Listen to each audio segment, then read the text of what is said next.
Takže ahoj, vítám vás u mého dalšího videa a tady to video teda bude ask #1. Asi bych to uvedla také prostě normální ask, na který mám tady 20 otázek a na ně prostě budu odpovídat a jdeme na to.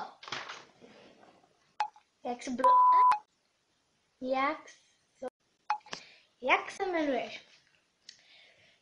Jmenuji se Markéta. Kolik ti je? Mi 11 let. Maluješ se do školy? Jenom občas.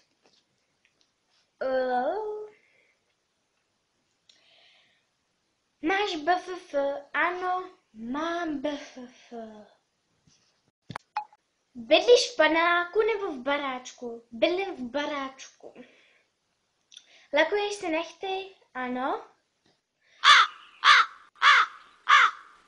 Why? Co to bylo? Máš nějaké zvíře? Pokud ano, tak je všechny vyjmenuj.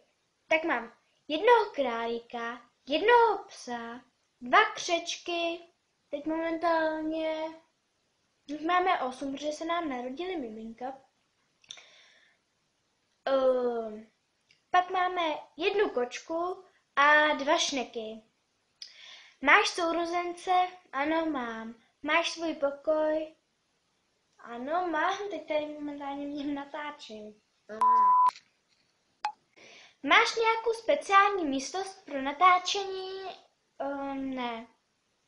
No, možná jo, ale je to můj pokoj. A jinak jako nemám. Máš v pokoji balkon? Ano. Takhle vypadá. Jezdíš na snowboardu nebo na lyžích?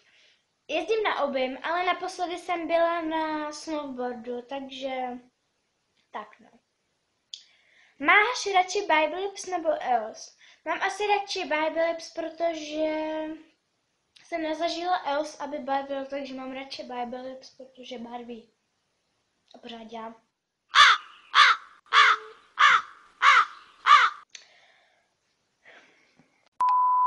Máš normální postel nebo letiště?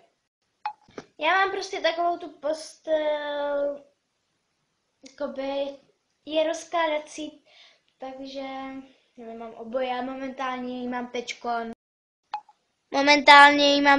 Vlastně jako složenou do normální postele, takže tak a tam těch věcí si nevšímejte. Máš nábytek z IKEA? Ano, můj jako pokoj je skoro celý z IKEA, ale mám to takový myšmaš, že prostě tak no. Ale mám nábytek z IKEA.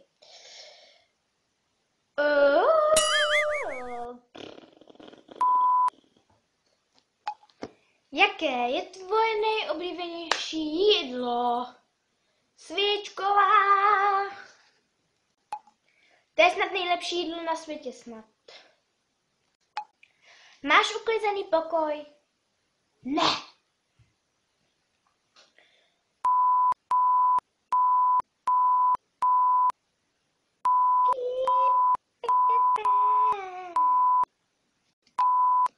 Uděláš room tour? Ano, ale až v létě.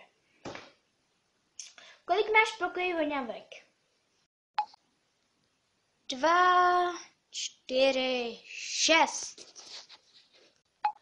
Takže v pokoji mám 6 voňavek. Dáš nohu za hlavu? Tak to se teď na to koukněte. Takže já se teď takhle posunu, doufám, že to dám.